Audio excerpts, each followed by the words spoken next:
বর্তমানে মার্কিন যুক্তরাষ্ট্রে অবস্থান করছেন ঢাকায় চলচ্চিত্রের আলোচিত চিত্রনায়ক জায়েদ খান। সেখানে নিয়মিত স্টেজ শো করছেন এই নায়ক। এই ধারাবাহিকতায় এবার মার্কিন যুক্তরাষ্ট্রের অঙ্গরাজ্য ফ্লোরিডাতে বসন্ত উৎসবের মঞ্চ মাতালেন। 90 দশকের বাংলা সিনেমার গানকে থিম করে আয়োজন করা হয়েছে অনুষ্ঠানটির।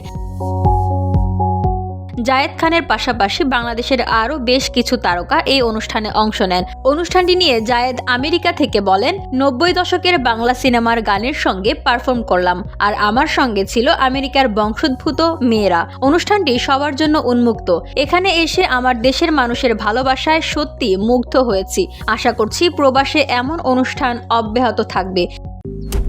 মালয়েশিয়ান প্রযুক্তিতে তৈরি অত্যাধুনিক cleaning machine modern vacuum cleaner যে কোনো ধরনের ধুলো ময়লাকে পরিষ্কার করে ঘরকে করে তুলুন চকচকে ও আকর্ষণীয়।